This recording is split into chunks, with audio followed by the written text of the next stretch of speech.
You think this is funny? You think killing my sister is something to laugh about? I'll kill you. 14-year-old Marcus Chen exploded from his seat in an Ohio courtroom on a spring afternoon in 2021, charging across the gallery toward 19-year-old defendant Tyler Bradford, who had just smirked and made a throat-slashing gesture toward the victim's family during sentencing proceedings.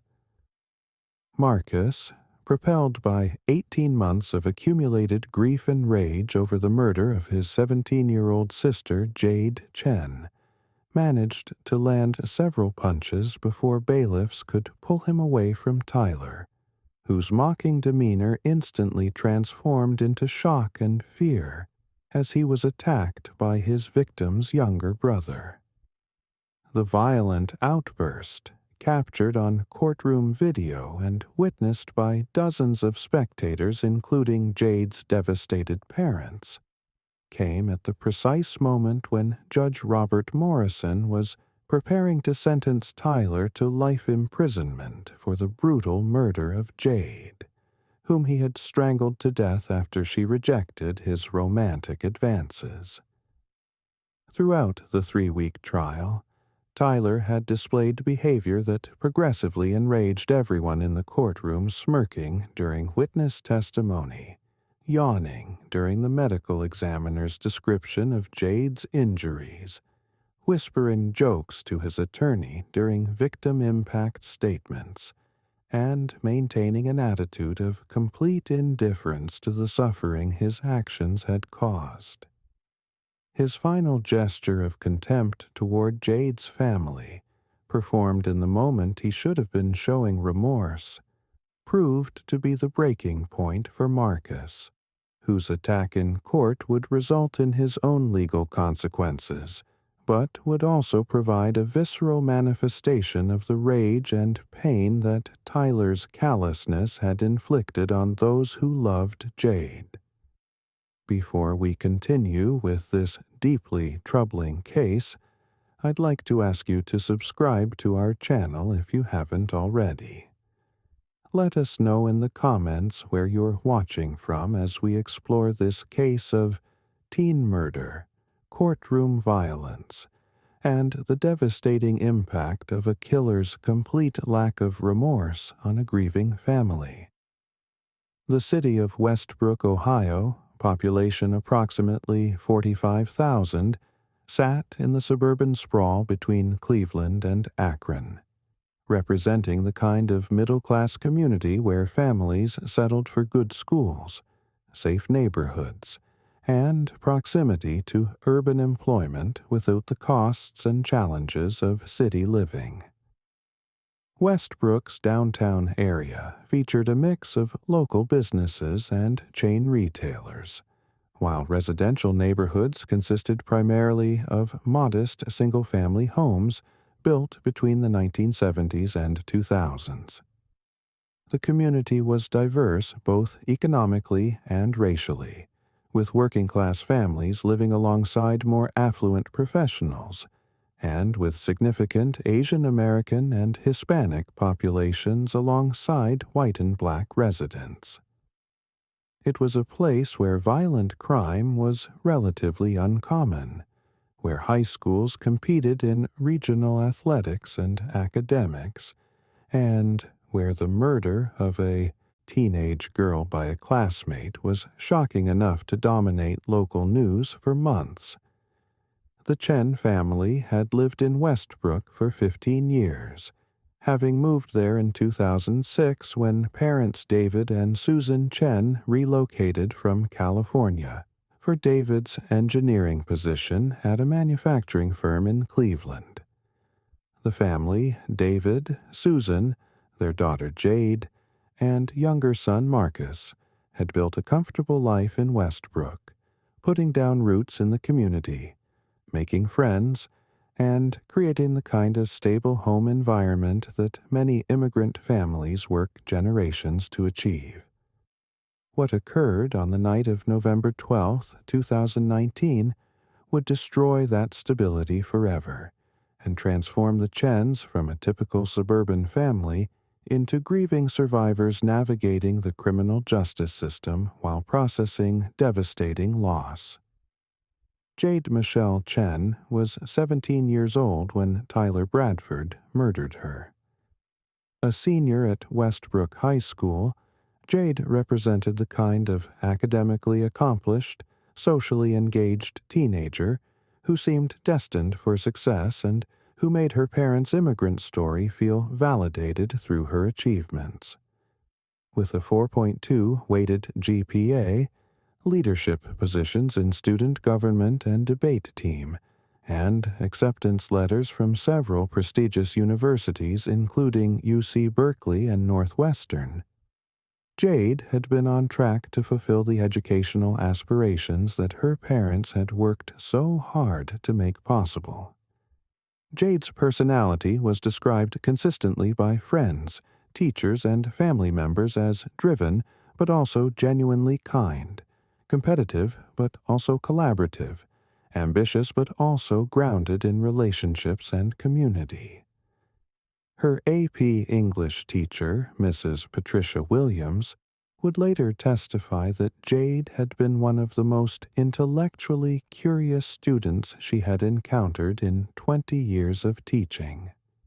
Someone who asked questions not to show off, but because she genuinely wanted to understand complexity and nuance. Her debate coach described her as formidable in competition, but gracious in victory and defeat. Someone who treated opponents with respect and who used her communication skills to elevate discussions rather than simply to win arguments. Beyond her academic achievements, Jade had been a devoted daughter and a protective older sister to Marcus. Friends who knew the family described how Jade had taken seriously her role as the first-generation daughter, who would pave the way for her younger brother. How she had tutored Marcus in subjects where he struggled. How she had defended him from bullying in middle school. And how she had modeled the kind of work ethic and character that David and Susan hoped both children would embody. Marcus would later describe his sister as his best friend, the person he went to for advice, the one who made him feel like his interests and concerns mattered. Jade's social life had been active, but carefully balanced with her academic priorities.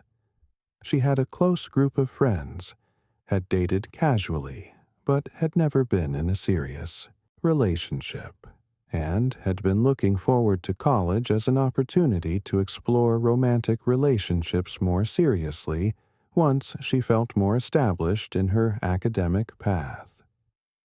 This combination of social engagement and academic focus, of being friendly without being particularly interested in serious dating during high school, would become tragically significant in understanding why Tyler Bradford targeted her, and how his inability to accept her rejection led to murder.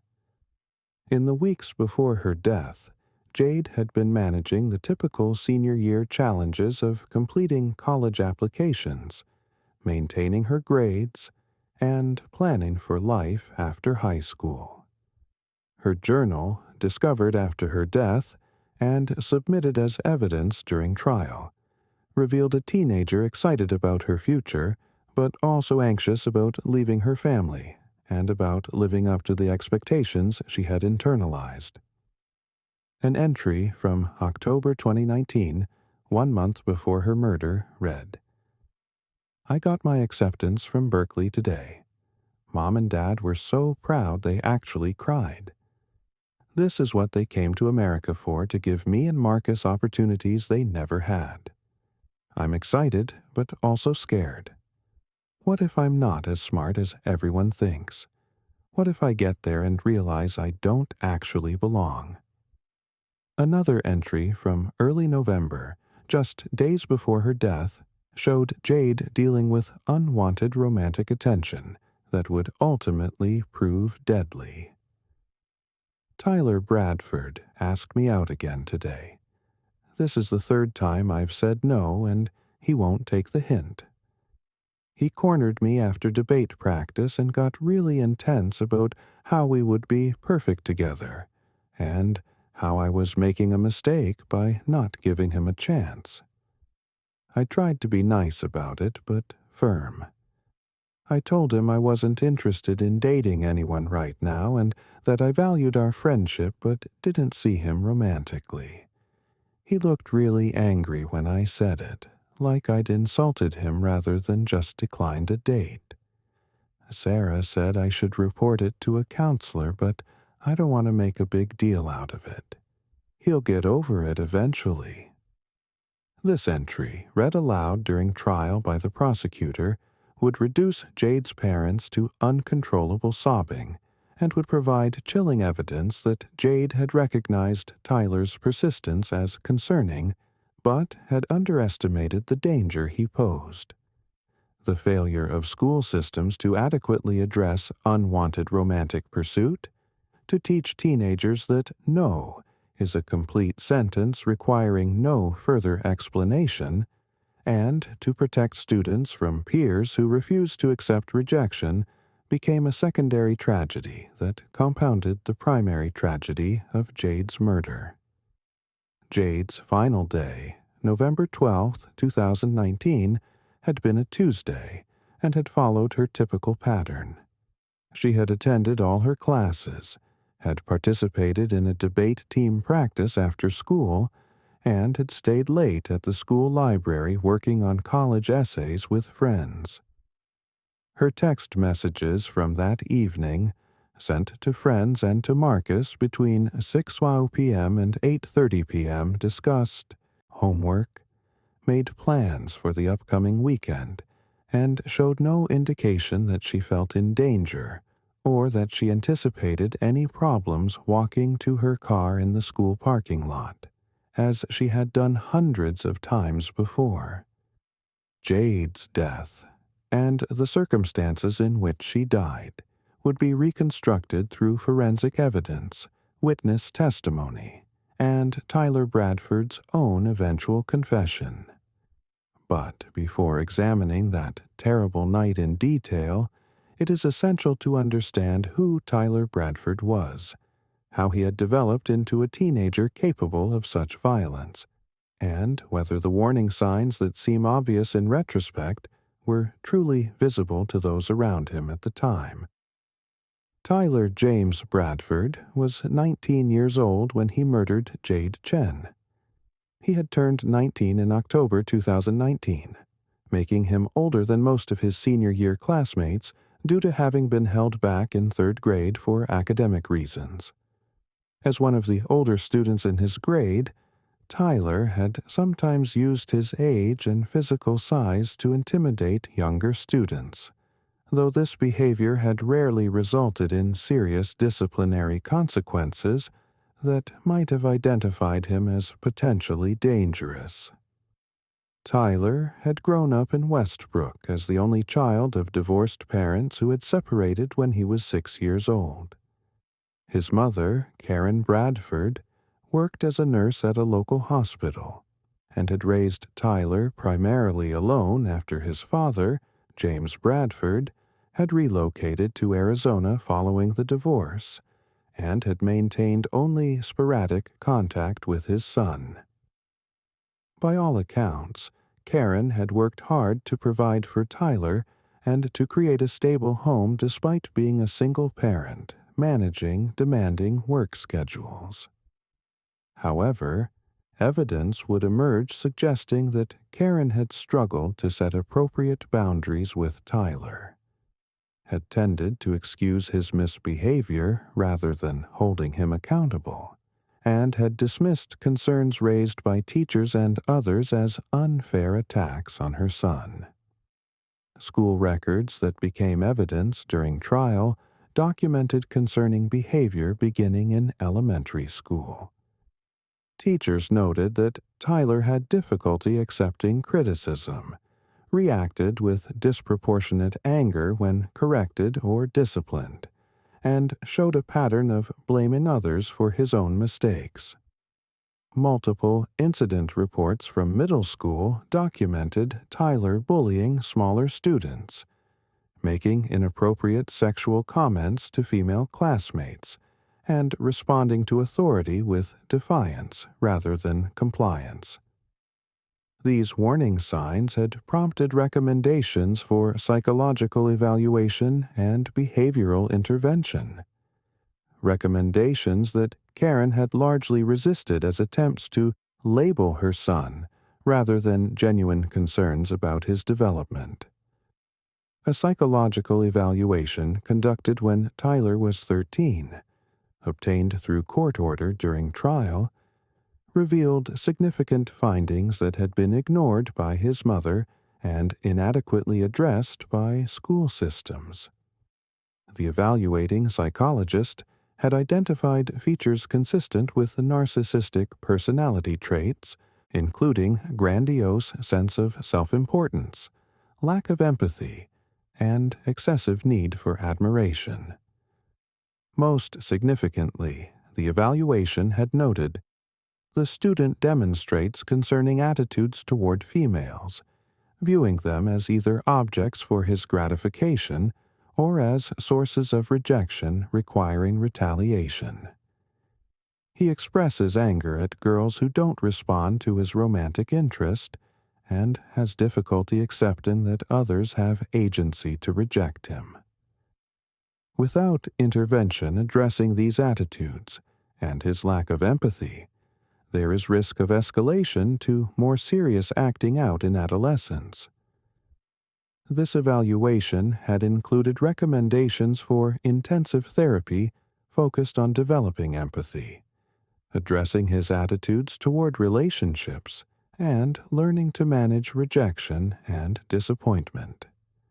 However, Karen had pursued only minimal counseling, discontinuing treatment after a few sessions when Tyler complained he didn't like the therapist, and when the therapist suggested more intensive intervention than Karen was comfortable with. By high school, Tyler's dysfunction had become more apparent to peers, if not to adults. He had been suspended twice for fighting, once for making threatening statements to a teacher who had failed him on a major assignment, and had developed a reputation among female students as someone to avoid. Multiple girls reported to investigators after Jade's murder that Tyler had asked them out, had reacted with anger when rejected, and had engaged in behavior that made them uncomfortable, including persistent texting, following them in hallways, and making comments about their appearance that felt threatening rather than complimentary. Most significantly, Tyler had developed a specific pattern of behavior in response to romantic rejection that should have been recognized as alarming. When a girl rejected him, he would initially attempt to convince her to change her mind through persistent contact and grand gestures. When this didn't work, he would become angry, would spread rumors about the girl claiming she was stuck up or a tease, and would occasionally engage in low-level harassment, including rude comments, social media posts disparaging her, and attempts to turn other students against her. Several ex-girlfriends and girls who had rejected him described this pattern to investigators, noting that Tyler seemed unable to accept that someone might simply not be interested in him, and instead needed to construct narratives where the girl was the problem rather than accepting his own rejection. Tyler's specific interest in Jade had developed during their senior year when both were on the debate team. According to friends of both teens, Tyler had become fixated on Jade, viewing her as a prize to be won and interpreting her friendliness and debate partnership as romantic interest rather than simple collegiality. He had asked her out multiple times beginning in September 2019. each time receiving polite but firm rejection, and each rejection had seemed to intensify his fixation rather than diminish it. Friends who knew Tyler described his evolving attitude toward Jade with increasing concern. One classmate, testifying during trial, recalled Tyler saying in October 2019, "Jade thinks she's too good for me because she's got perfect grades and college acceptances. She needs to learn that girls like her need to be taken down a notch. She'll realize eventually that she made a mistake rejecting me." Another friend recalled a more overtly threatening statement from early November 2019. "Jade keeps saying no, but she doesn't mean it. She's just playing hard to get. Girls say no when they really mean yes, and someone needs to teach her that. If she keeps rejecting me, she's going to regret it." These statements, which demonstrated Tyler's concerning attitudes toward consent, agency, and rejection, had been dismissed by the friends who heard them as typical teenage bravado, rather than genuine threats. The failure of peers to recognize these statements as warning signs, to report them to adults who might have intervened, became another missed opportunity to prevent tragedy. The evening of November 12, 2019, began with Jade staying late at Westbrook High School to work on college essays in the library. According to the timeline reconstructed by investigators, Jade had left the school building around 8:45 p.m., having texted her mother that she was on her way home and would be there in about 20 minutes. The student parking lot, which had been full during school hours, was largely empty by this time, with only a handful of cars belonging to students participating in evening activities remaining. What occurred in that parking lot between approximately 8:45 p.m. and 9:15 p.m. on November 12, 2019, would be reconstructed through forensic evidence, security camera footage, and Tyler Bradford's own confession. The sequence of events revealed a murder that was neither purely impulsive nor extensively premeditated, but rather appeared to be the culmination of Tyler's escalating rage at rejection, manifesting in deadly violence when opportunity and anger converged.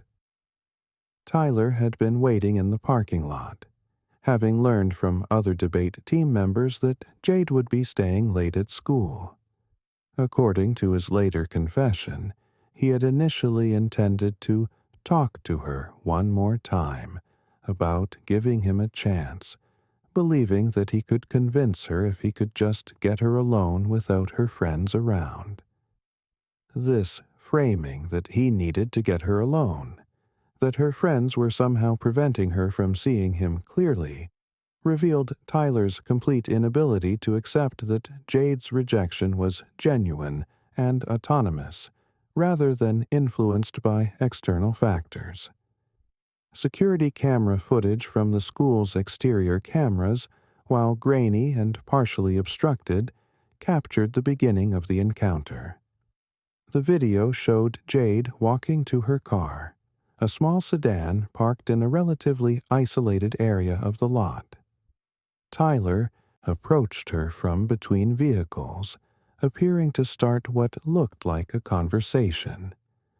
For approximately 3 minutes, both appeared to be talking, with Jade's body language showing increasing discomfort stepping back, holding up her hands in a defensive posture, shaking her head repeatedly. According to Tyler's confession, Jade had been startled when he approached but had tried to remain polite, asking him what he wanted and why he was in the parking lot when he wasn't involved in any evening activities. Tyler had told her he needed to talk to her, that he'd been thinking about her constantly, that he knew they were meant to be together. Jade had responded, according to Tyler, by firmly telling him she was not interested, that his persistence was making her uncomfortable, and that she wanted him to leave her alone. This rejection, delivered more directly than Jade's previous polite deflections, apparently triggered Tyler's rage. According to his confession, he had grabbed Jade's arm to prevent her from getting into her car, telling her, "You don't get to walk away from me." Jade had pulled away and had attempted to get into her vehicle, but Tyler had prevented the door from closing and had forced his way into confronting her. What happened next would be described by Tyler in his confession with disturbing matter-of-factness. Jade had threatened to scream for help, had reached for her phone to call for assistance, and had made clear she wanted Tyler to leave immediately. Tyler, enraged by what he perceived as Jade's continued rejection and her attempt to summon help, had grabbed her around the neck. According to forensic evidence and Tyler's account, what began as an attempt to prevent her from screaming escalated into strangulation, as Tyler's anger overwhelmed any restraint. The medical examiner would later testify that strangulation is not a quick death when done manually, typically taking several minutes of sustained pressure to cause loss of consciousness and eventual death. Jade's injuries showed she had fought desperately, scratching at Tyler's hands and arms, attempting to dislodge his grip and struggling until the very end. The autopsy documented defensive wounds on Jade's hands and arms, bruising around her neck consistent with manual strangulation, and petechial hemorrhaging in her eyes, indicating she had been conscious during much of the attack. After Jade had lost consciousness and stopped breathing, Tyler had dragged her body behind a dumpster in a far corner of the parking lot, apparently attempting to conceal it and delay discovery. He had then left the school grounds, driving away in his own vehicle that had been parked several rows away from Jade's car. The entire attack, from initial confrontation to Tyler's departure, had lasted approximately 30 minutes based on security footage and forensic timeline analysis. Tyler's behavior after the murder demonstrated consciousness of guilt and attempts to establish an alibi. He had driven to a fast food restaurant, had made a purchase using his credit card to establish his location and create a timestamp, and had spent time at home acting normally when his mother returned from her nursing shift around midnight. When Jade's parents reported her missing around 10:30 p.m. after she failed to arrive home and didn't respond to texts or calls, Tyler had even participated in the social media campaign to locate her, posting expressions of concern and offers to help search. Jade's body was discovered by school custodial staff at approximately 6:00 a.m. on November 13, 2019, approximately 9 hours after her murder. The discovery of a student's body on school grounds prompted immediate law enforcement response, with Westbrook Police Department treating the scene as a homicide and beginning investigation into Jade's final hours and who might have wanted to harm her. The investigation that followed combined traditional detective work with analysis of security footage, digital communications, and forensic evidence that would ultimately lead to Tyler Bradford.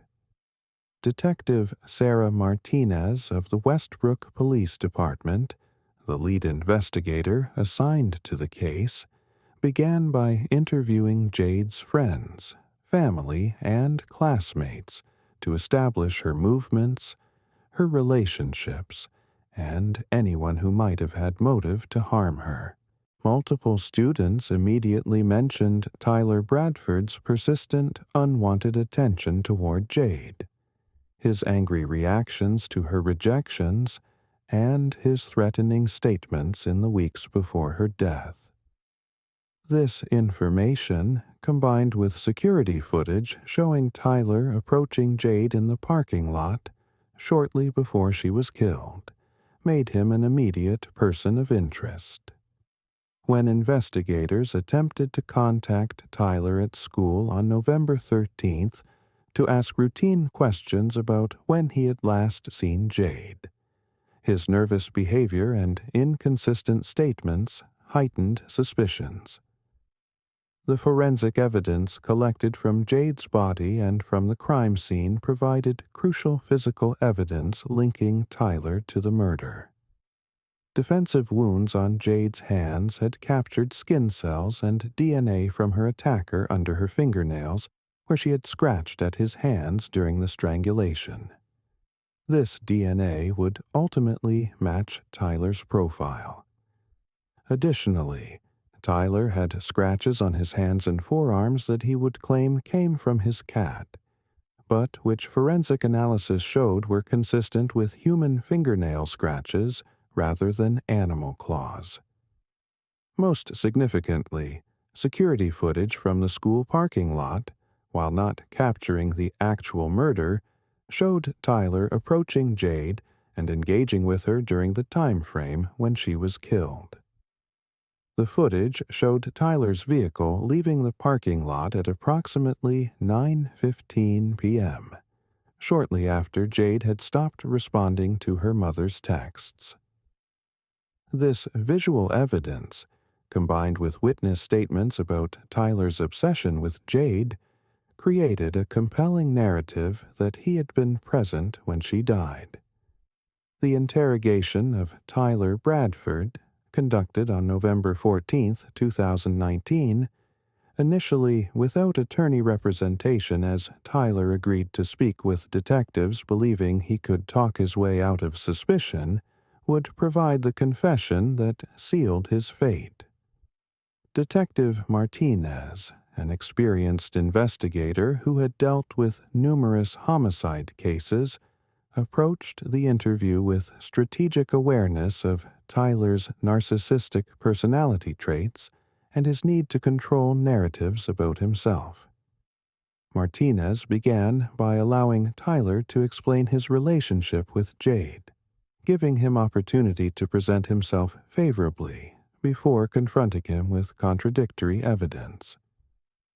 Tyler described Jade as a friend and debate team partner, claimed he didn't know anything about what happened to her, and expressed shock that she had been found dead at school. His performance was confident initially, suggesting he believed he was convincing. However, when Martinez presented security footage showing Tyler approaching Jade in the parking lot, Tyler's demeanor shifted. He acknowledged he had talked to Jade that night, but claimed it had been a brief, friendly conversation, and that she had been alive and fine when he left. When Martinez pointed out that Jade had never made it home or contacted anyone after that conversation, Tyler began showing signs of stress, fidgeting, avoiding eye contact, and offering increasingly implausible explanations. The turning point came when Martinez confronted Tyler with the DNA evidence his skin cells under Jade's fingernails, the scratches on his hands and arms matching her defensive wounds. Faced with irrefutable physical evidence, Tyler's story changed. He admitted that he had grabbed Jade, claimed she had attacked him first and that he had defended himself, and that her death had been an accident resulting from her own aggression. This self-defense narrative, transparently self-serving and contradicted by evidence showing Jade had been strangled over several minutes, while Tyler maintained pressure on her neck, was Tyler's first attempt at avoiding responsibility. When Martinez challenged this account by noting that strangulation requires sustained effort inconsistent with defensive action, Tyler became angry, raising his voice and accusing Martinez of not understanding what happened. Eventually, after several hours of interrogation, and after Tyler's initial attorney had arrived and had advised him to stop talking, Tyler had already provided enough admissions and inconsistent statements to establish his guilt. The confession he ultimately provided, given during a second interrogation after his arrest, described a murder motivated by rage at rejection and a sense of entitlement to Jade's attention and affection. "I asked her one more time to give us a chance," Tyler stated in his recorded confession. "I told her we were perfect together, that she was making a mistake. She said no again, and she was really mean about it this time. She said she would never be interested in me, that I needed to move on, that she was going to report me for harassment if I didn't leave her alone. I got angry. She had no right to talk to me like that, to threaten me. I grabbed her to make her listen, to make her take back what she said. She tried to scream, so I had to stop her. I didn't mean for her to die. I just wanted her to be quiet and listen to me." This confession, which blamed Jade for her own murder because she had firmly rejected Tyler and threatened to report his harassment, revealed the depth of his narcissism and his complete inability to accept responsibility. The framing that Jade had no right to reject him firmly, that she had provoked his violence by refusing to continue tolerating his unwanted attention, demonstrated exactly the attitudes that had led to her murder. When asked if he felt remorse for taking Jade's life, Tyler's response was chilling. "I feel bad that it happened, but she made choices that led to this. If she had just given me a chance, if she hadn't threatened me, none of this would have happened. She shares responsibility for what happened to her." This statement, demonstrating complete absence of genuine remorse and continued blaming of the victim, would become central to prosecutors' arguments that Tyler posed a continuing danger and deserved the harshest possible punishment. The decision to charge Tyler as an adult for Jade's murder was straightforward, given his age of 19 at the time of the crime. On November 16, 2019, Tyler Bradford was formally charged with aggravated murder, a charge that carried a mandatory sentence of life imprisonment with eligibility for parole after 20 years. Or life without parole depending on aggravating circumstances. He was held without bond, with prosecutors arguing that his violence and his complete lack of remorse made him a flight risk and a danger to the community. The case attracted significant media attention throughout Northeast Ohio, and gained some national coverage given the dynamics of a high-achieving teenage girl murdered by a classmate who couldn't accept rejection. The case touched on issues of toxic masculinity, entitlement in relationships, the dangers faced by women who say no to men's advances, and the failure of systems to identify and intervene with young men who show warning signs of violence toward women. The trial of State of Ohio versus Tyler Bradford began on February 3, 2021, in Summit County Court of Common Pleas before Judge Robert Morrison. The 14-month delay between the murder and trial was due to COVID-19 disruptions to court operations, a delay that extended the Chen family's agony as they waited for justice while processing their grief. The courtroom was filled daily with media, legal observers, student safety advocates, and community members who had known Jade or who recognized the case's broader implications. Jury selection proved challenging, with potential jurors expressing difficulty separating their emotional responses to a teenage girl's murder from their ability to evaluate evidence fairly. Many potential jurors had daughters or sisters Jade's age, creating understandable difficulty with maintaining objectivity.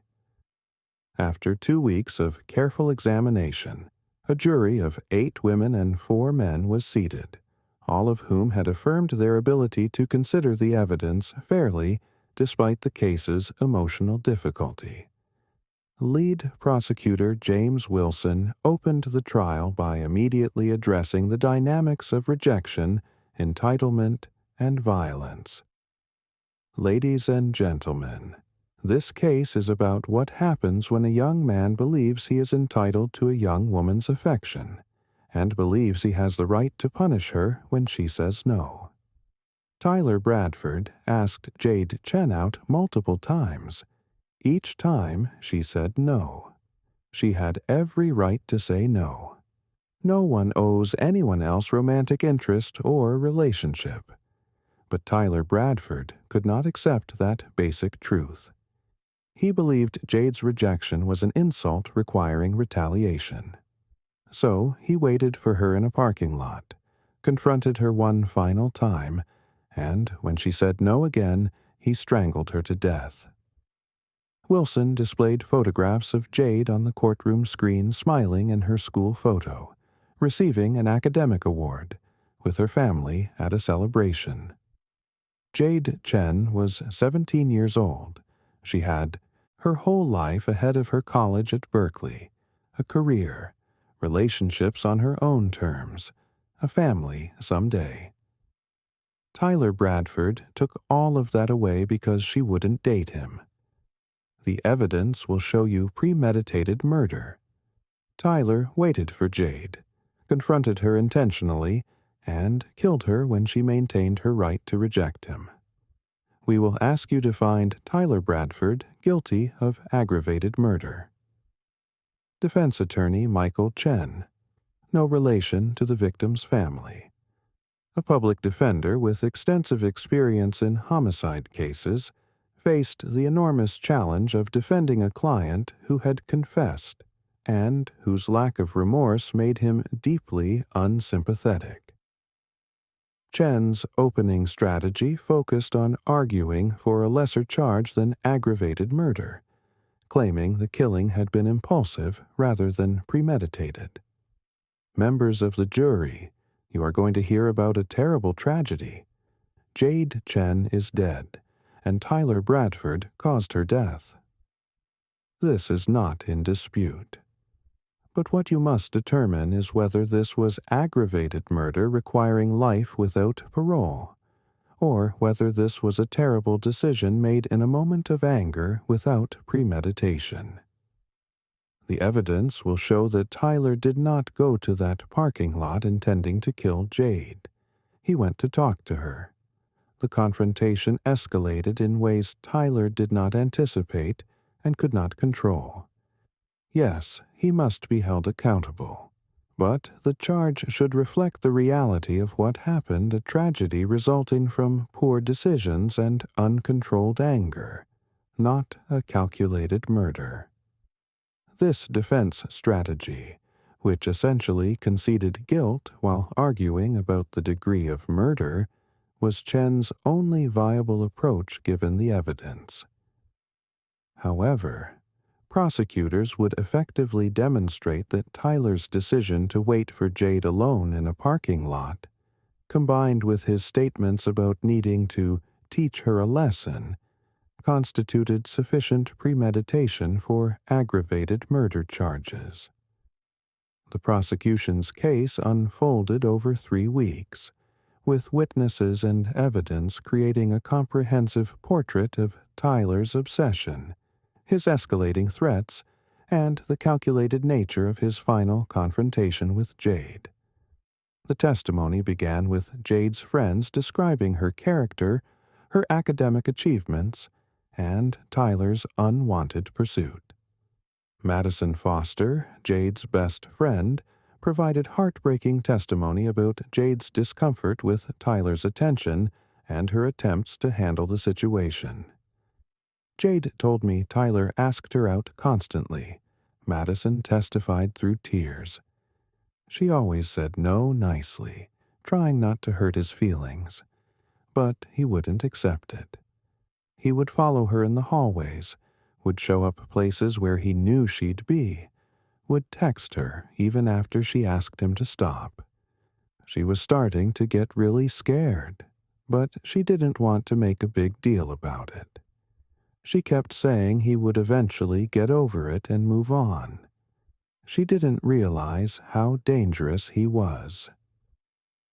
Other students testified about Tyler's threatening statements regarding Jade, about his pattern of aggressive behavior toward other girls who had rejected him, and about warnings they wished they had taken more seriously. One classmate recalled Tyler saying in early November, "Jade thinks she can just blow me off like I'm nothing. She's going to learn that you can't treat people like that without consequences." These statements, documented by multiple witnesses, established that Tyler had been contemplating retaliation for Jade's rejection, and that his actions on November 12th were not purely impulsive, but rather the execution of intentions he had been expressing for weeks. The forensic evidence presentation provided clinical but powerful testimony about the nature of Jade's death. Dr. William Morrison, the medical examiner who performed Jade's autopsy, testified that manual strangulation had caused death through asphyxiation, that Jade had been conscious and fighting for her life for several minutes before losing consciousness, and that her death had been terrifying and painful. Manual strangulation requires sustained pressure over several minutes, Dr. Morrison explained. This is not an impulsive act that occurs in a moment of anger. This requires the perpetrator to maintain pressure on the victim's neck while the victim struggles, while consciousness fades, while life leaves the body. Jade Chen fought for her life. The defensive wounds on her hands and arms show she scratched at her attacker, tried to break free, fought until she no longer could. This was not a quick death. The testimony about the security footage and Tyler's digital communications provided evidence of planning and intent. Investigators testified that Tyler's phone showed he had searched for information about Jade's after-school schedule, that he had asked other students what time she would be leaving school that night, and that his presence in the parking lot was deliberate rather than coincidental. Most damaging was Tyler's own confession, played for the jury in video format. They watched as Tyler described strangling Jade, heard him blame her for making him angry by rejecting him, and listened as he expressed no genuine remorse beyond regret that he had been caught. The absence of tears, the defensive tone, the continued blaming of Jade all combined to create a picture of a defendant who lacked basic empathy and who posed continuing danger. The most emotional testimony came from Jade's family. Susan Chen, Jade's mother, described her daughter's character, her dreams for the future, and the permanent void her death had created. "Jade was my firstborn," Susan testified through constant tears. "She made David and me so proud every single day. She worked so hard, cared so deeply about her education and her future. She was going to do amazing things. And Tyler Bradford took all of that away because she wouldn't date him, because she said no. My daughter is dead because she exercised her right to reject someone's romantic interest." David. Chen's testimony focused on the impact on the family, and particularly on Marcus, who had lost his older sister and role model. Marcus worshipped Jade, David stated. She was his protector, his tutor, his friend. Since she died, he's changed. He's angry all the time. He has nightmares. He's failing classes he used to excel in. Jade's murder destroyed our entire family, not just the person we lost. Most significantly, 14-year-old Marcus Chen testified, providing the jury with direct insight into the impact of Jade's murder on her younger brother.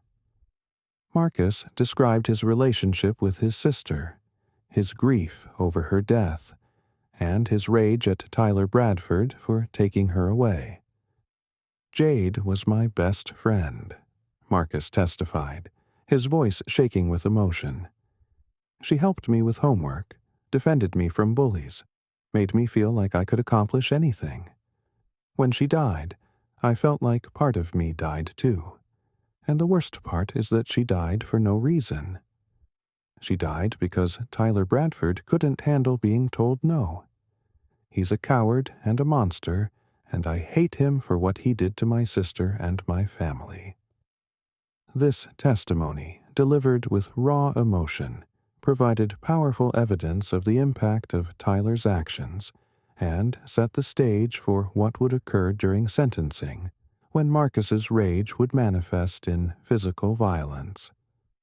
The defense's case, presented over 1 week, focused primarily on arguing that Tyler's actions constituted murder, but not aggravated murder, that the killing had been impulsive rather than premeditated. The defense called character witnesses who testified about Tyler's difficult childhood, his mother's struggles as a single parent, and his lack of prior violent criminal history. However, these witnesses provided little that mitigated the core facts. Tyler had stalked Jade, had waited for her when she was alone, had strangled her when she rejected him, and had shown no genuine remorse. The prosecution effectively cross-examined defense witnesses, establishing that difficult childhoods are common but murder is rare, and that Tyler's lack of prior arrests didn't negate the calculated nature of his confrontation with Jade. The defense did not call Tyler to testify, recognizing that his narcissistic personality and his continued blaming of Jade would destroy any sympathy jurors might feel. This decision meant jurors heard from Tyler only through his confession, perhaps the best outcome given his demonstrated inability to present himself sympathetically. The closing arguments began on February 28, 2021. Prosecutor Wilson delivered a powerful synthesis of the evidence and an emotional appeal for justice. "Ladies and gentlemen, you have heard overwhelming evidence that Tyler Bradford murdered Jade Chen because she wouldn't date him. He stalked her, waited for her, confronted her, and strangled her when she said no one final time. This was not impulsive. This was not an accident. This was murder deliberate, cruel, and motivated by entitlement and rage." Wilson displayed the security footage showing Tyler approaching Jade, forcing jurors to confront the visual reality of predatory behavior. Tyler Bradford hunted Jade Chen. He waited until she was alone and vulnerable. He approached her in a dark parking lot when no one else was around. He strangled her for several minutes while she fought for her life, and after he killed her, he hid her body, went and established an alibi, and pretended to be concerned when she was reported missing. This is aggravated murder. This deserves the harshest possible punishment. Defense attorney Chen made a final appeal for the jury to find Tyler guilty of a lesser charge. What Tyler did was terrible. Jade Chen is dead because of his actions. But this was not a planned, premeditated murder. This was a confrontation that escalated beyond Tyler's control, that ended in tragedy he did not intend. He deserves serious punishment, but the charge should reflect what actually happened, a terrible decision with devastating consequences, not calculated murder. The jury began deliberations on March 1st, 2021, at 2:00 p.m. They deliberated for approximately 8 hours before reaching a verdict, returning to the courtroom at 10:15 p.m. The relatively quick deliberations suggested the jury found the evidence of aggravated murder compelling, despite the defense's arguments about lack of premeditation. Judge Morrison asked the jury foreman if they had reached a verdict. "We have, Your Honor," the foreman replied. The verdict form was passed to the judge and then to the clerk for reading. In the matter of State of Ohio versus Tyler Bradford, on the charge of aggravated murder in the death of Jade Chen, we, the jury, find the defendant guilty as charged. The courtroom erupted with quiet crying from Jade's family and friends. Tyler showed minimal visible reaction, his expression blank as the verdict that would determine the rest of his life was read. His mother, Karen, could be heard sobbing in the gallery, though her grief garnered little sympathy from spectators who had heard the evidence of what her son had done. The conviction for aggravated murder required a separate sentencing phase to determine whether Tyler would receive life with possibility of parole after 20 years, or life without possibility of parole. The sentencing hearing was scheduled for March 22, 2021, providing time for preparation of presentence investigation reports and victim impact statements. The 3 weeks between conviction and sentencing gave Tyler time to process his situation, though his behavior during that time suggested limited psychological evolution. Jail staff reported that he remained largely uncommunicative, showed no visible remorse, and spent most of his time alone. Counselors who attempted to work with him reported that he remained focused on his belief that he had been treated unfairly by the justice system rather than on what he had done to Jade.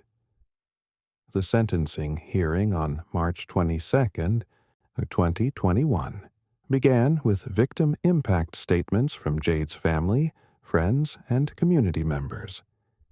Susan Chen spoke about Jade's unfulfilled potential and the permanent void her death had created. David Chen addressed Tyler directly, telling him, "You are a coward who murdered my daughter because she wouldn't give you what you wanted. You deserve to spend the rest of your life in prison." Teachers and friends provided statements describing Jade's impact on their lives and their anger that her future had been stolen by someone who couldn't handle rejection. The cumulative effect of these statements created a powerful portrait of a vibrant life taken, and a community permanently scarred. Throughout these victim impact statements, Tyler's demeanor remained troublingly inappropriate. He showed no visible emotion, occasionally appeared to be suppressing smiles, and at one point was observed by multiple witnesses to be yawning during Susan Chen's tearful testimony about her daughter's death. This behavior did not go unnoticed by Judge Morrison or by members of Jade's family sitting in the gallery. Defense attorney Chen made a final plea for life with parole eligibility, arguing that Tyler's youth, 19 at the time of the crime, warranted some possibility of redemption. Your Honor, Tyler Bradford committed a terrible crime. But he was 19 years old, barely an adult. Brain science tells us that the prefrontal cortex isn't fully developed until the mid-20s, that young people have limited capacity for impulse control and consequence evaluation. We ask the court to impose life with parole eligibility, recognizing that Tyler may still develop a capacity for change and growth.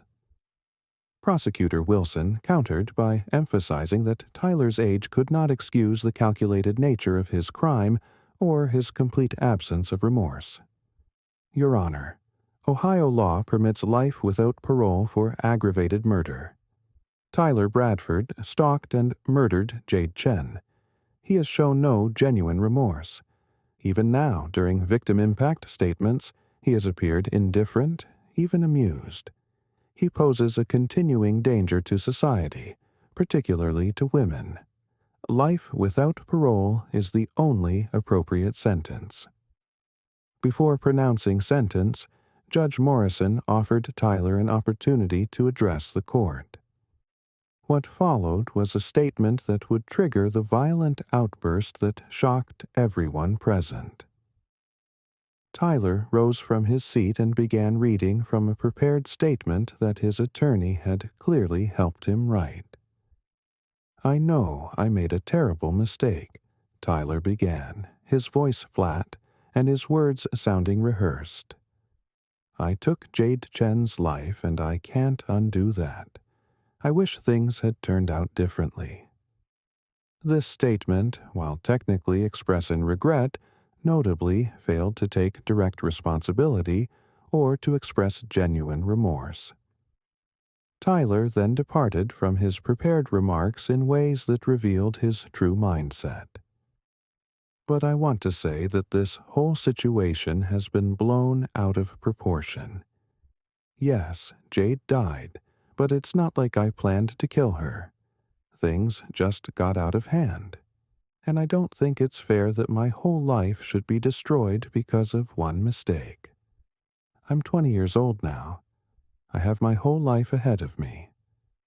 Putting me in prison forever doesn't bring Jade back and doesn't serve any purpose. This framing, characterizing premeditated murder as one mistake, and expressing concern primarily for his own future, rather than for his victim, demonstrated Tyler's continued narcissism and lack of genuine remorse.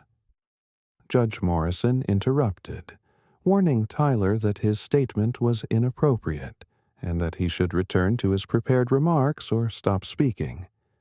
But Tyler, perhaps finally allowing his true feelings to fully manifest, continued. His tone became defensive and almost aggressive. Everyone acts like Jade was perfect, and I'm this monster. But she made choices too. She could have just given me a chance and none of this would have happened. She chose to reject me over and over, to embarrass me, to threaten to report me. She shares, Mr. Bradford, you need to stop right now, Judge Morrison said firmly, recognizing that Tyler was heading into territory that would only worsen his situation. But Tyler was beyond stopping. Years of entitlement and narcissism culminated in a statement that would trigger the violent response that defined the case. He turned toward where the Chen family sat in the gallery, made eye contact with Susan and David, and then made a throat-slashing gesture with his hand across his neck while smirking. The courtroom erupted into chaos. Marcus Chen, 14 years old and sitting in the front row between his parents, exploded from his seat screaming, You think this is funny? You think killing my sister is something to laugh about? I'll kill you. Before bailiffs could react, Marcus had vaulted over the gallery railing and was charging toward Tyler at the defense table. His youth and speed gave him crucial seconds before bailiffs could intercept him. He managed to reach Tyler, who had barely begun to register what was happening, and landed several punches to Tyler's face and head before bailiffs pulled him away. The attack lasted only about 10 seconds, but the impact was significant. Tyler, who had been smirking moments before, was now bleeding from his nose and mouth. His expression transformed to shock and fear. Marcus continued screaming threats and accusations as bailiffs physically carried him toward the exit. "You murdered my sister. You're a monster. I hope you rot in prison. You think you can mock us? You think you can laugh about killing her?" David Chen had also stood and had attempted to reach Tyler before being restrained by additional bailiffs. Susan Chen had collapsed in her seat, overwhelmed by the violence and the accumulation of grief and rage that had been building since Jade's death. The courtroom descended into complete chaos as spectators reacted, some trying to help restrain family members, others simply watching in shock, still others calling out support for Marcus's attack. Tyler, for the first time in the entire case, showed genuine fear and distress. His smirking indifference had been replaced by visible panic as he realized that his mocking gesture had triggered physical consequences he hadn't anticipated. He shrank back in his chair, blood streaming from his nose, as bailiffs positioned themselves protectively around him while other officers worked to clear the courtroom. Judge Morrison ordered immediate recess and clearing of all spectators except essential personnel. Marcus was taken to a holding cell. David was escorted out while being warned about contempt charges, and Susan was assisted by victim advocates as the courtroom was secured. Tyler was given medical attention for his injuries, which proved to be minor: a bloody nose and some facial bruising, nothing requiring hospitalization. After a 30-minute recess, during which order was restored and additional security was brought into the courtroom, Judge Morrison reconvened proceedings with only attorneys, court personnel, and Tyler present. The Chen family was allowed to return but was required to sit in the back row with additional bailiffs positioned between them and the defendant. Judge Morrison addressed what had occurred with remarkable composure, despite having just witnessed unprecedented violence in his courtroom. What we have just witnessed is the direct result of Tyler Bradford's continued callousness and his complete inability to show appropriate remorse. Marcus Chen's attack, while illegal and requiring consequences, was a manifestation of 18 months of grief, culminating in rage when the defendant mocked his family in the moment he should have been expressing genuine contrition. The judge then proceeded with sentencing, his remarks reflecting both the legal requirements and his visible anger at Tyler's behavior. "Tyler Bradford, you have been convicted by a jury of your peers of aggravated murder in the death of Jade Chen. The evidence showed that you stalked and murdered Jade because she refused to date you. You have shown no genuine remorse. And today, during sentencing, when you should have been accepting responsibility, you instead mocked the family of your victim with a throat-slashing gesture. That gesture demonstrates that you remain dangerous, that you lack basic human empathy, and that you deserve no mercy from this court." Judge Morrison's tone became more severe as he prepared to impose sentence. "I have presided over criminal cases for 23 years. I have sentenced murderers, rapists, and violent criminals of every description. But I have never encountered a defendant who showed such complete absence of remorse, such callous disregard for the suffering he caused, as you have demonstrated. Your behavior today, smirking and making threatening gestures toward your victim's family, is exactly why maximum sentences exist."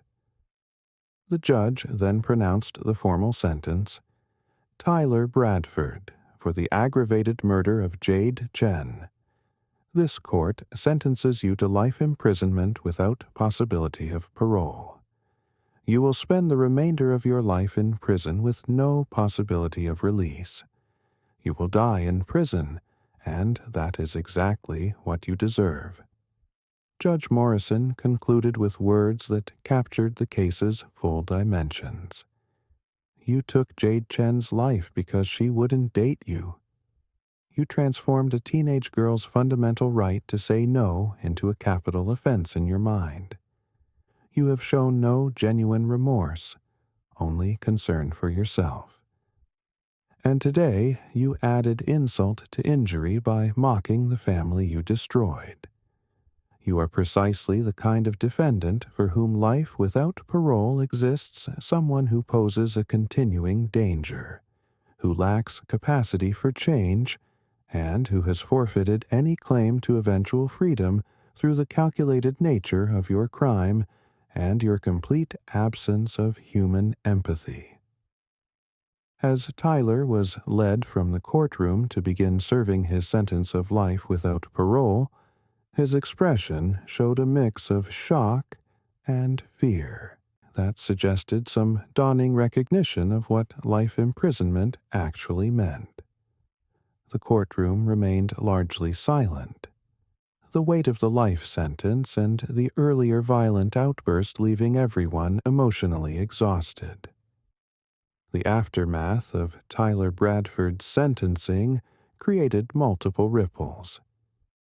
Marcus Chen faced juvenile charges for assault, though these were ultimately resolved through a diversion program with community service and mandatory counseling, with prosecutors and the judge recognizing that his attack, while illegal, was understandable given his trauma and Tyler's provocative behavior.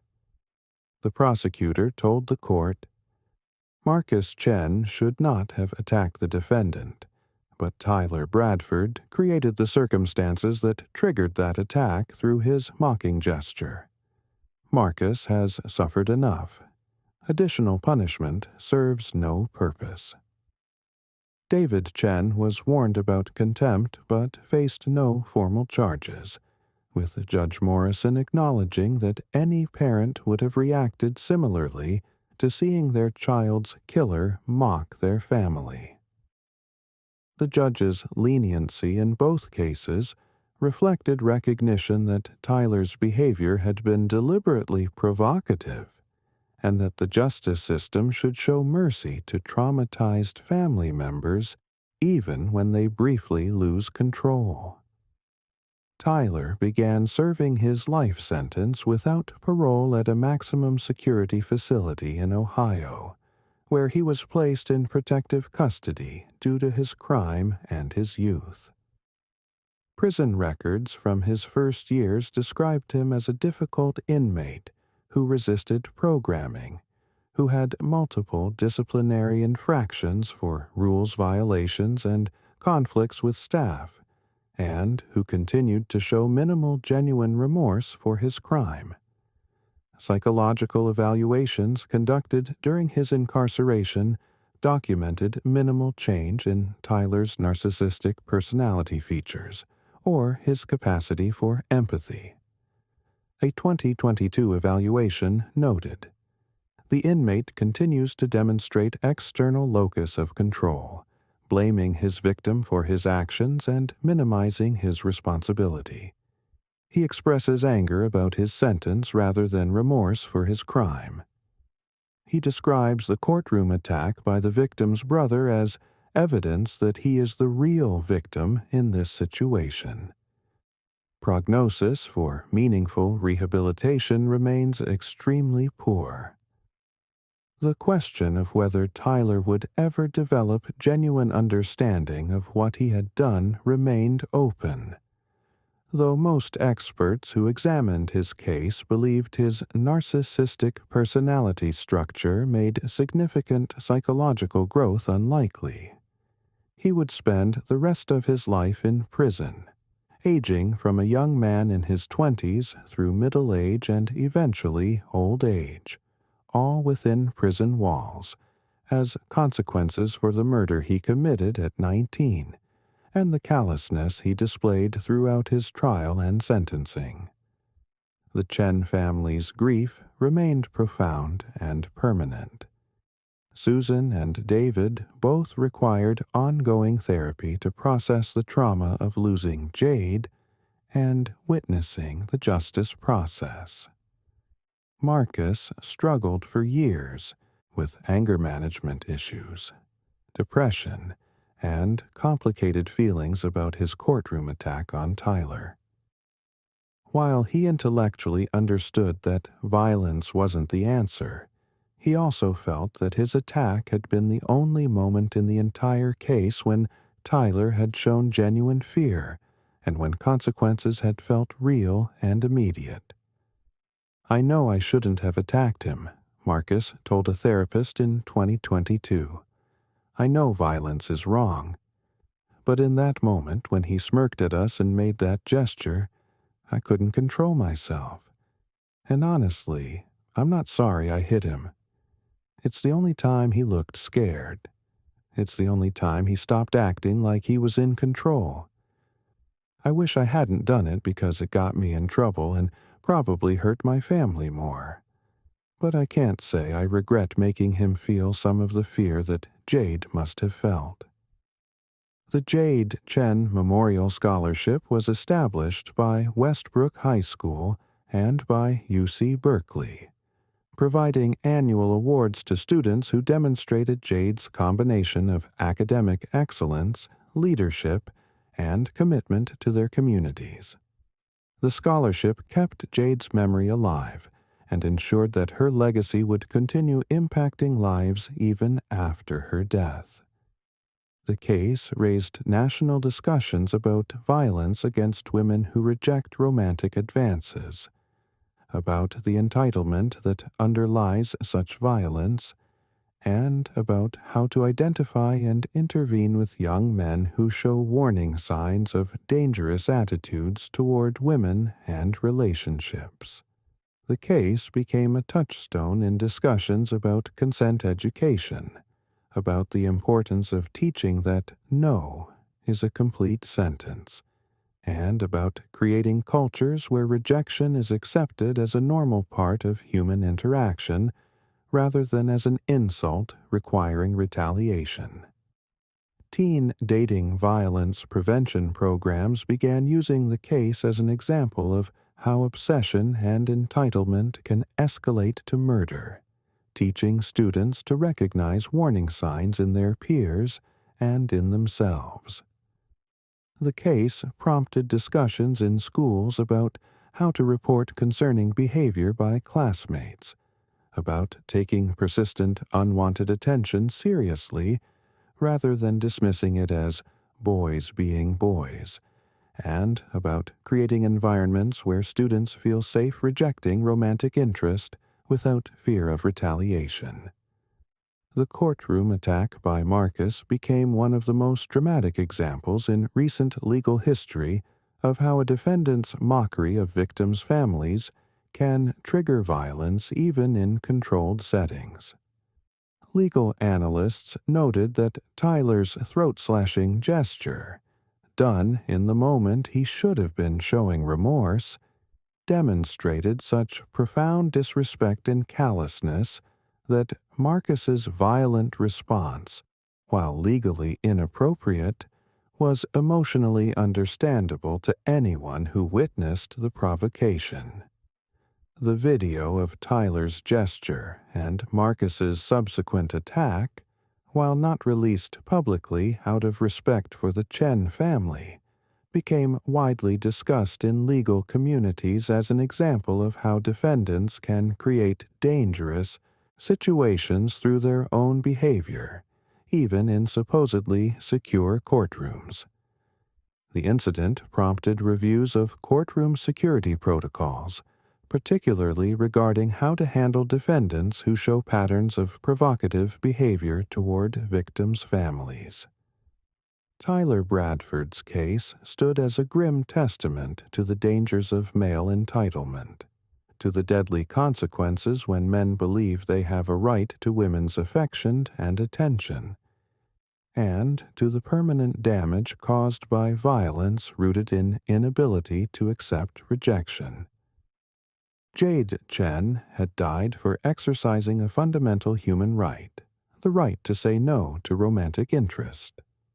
Her death should never have happened, could have been prevented if warning signs had been heeded, and left permanent scars on everyone who loved her. The courtroom where Tyler was sentenced and where Marcus attacked him continued to handle criminal cases, though the incident remained legendary among courthouse personnel as one of the most dramatic and emotionally charged moments they had witnessed. Judge Morrison later told colleagues that while he had been forced to maintain order and to condemn the violence, he had understood Marcus's rage completely and had felt that Tyler's mocking gesture had been one of the most callous acts he had seen in decades on the bench. Tyler's life sentence meant he would never be released, would never have the opportunity to harm another woman, and would spend decades contemplating the choices he made at 19 that destroyed multiple lives, including his own. Whether he would ever develop genuine remorse, or would spend his life maintaining his narcissistic belief that he was the victim, remained to be seen, though his behavior in the years since sentencing suggested the latter was more likely. Marcus Chen, carrying the burden of losing his sister while also processing his own violent response to her killer's mockery, faced a lifetime of working through trauma that had fundamentally altered his sense of safety and justice in the world. His attack on Tyler, while bringing him temporary legal consequences, had also provided him with a sense of agency in a situation where he had been powerless, a complicated legacy that he would spend years unpacking with therapists and loved ones. The case of Tyler Bradford and the murder of Jade Chen ultimately served as a cautionary tale about entitlement, about the importance of taking seriously any expression of violent intent toward women who reject romantic interest, and about the permanent consequences of violence rooted in narcissism and inability to accept that others have agency to make their own choices. A teenage girl who said no to a date had paid with her life. A young man who couldn't accept rejection had destroyed his own future along with hers. And a younger brother's rage had manifested in a courtroom attack that, while illegal, was emotionally comprehensible to anyone who had witnessed a killer mock his victim's family. Jade Chen's memory lived on in the scholarship bearing her name, in the friends who continued to honor her, and in the determination of those who knew her story to teach young people about consent, respect, and the fundamental truth that no one owes anyone else romantic interest or affection. Tyler Bradford's legacy was one of destruction and callousness, of a life sentence earned through murder and through behavior so lacking in remorse that even his victim's 14-year-old brother felt compelled to physically attack him in a desperate attempt to make him feel some consequence for his actions. The throat-slashing gesture that triggered Marcus's attack, done in the moment Tyler should have been expressing genuine contrition, ensured that he would be remembered not just as a murderer, but as someone so profoundly lacking in basic humanity that he could mock the family he had destroyed even as he was being sentenced to die in prison. That gesture, captured in courtroom accounts and remembered by everyone present, became the defining image of Tyler Bradford's character and the ultimate justification for the life sentence he received.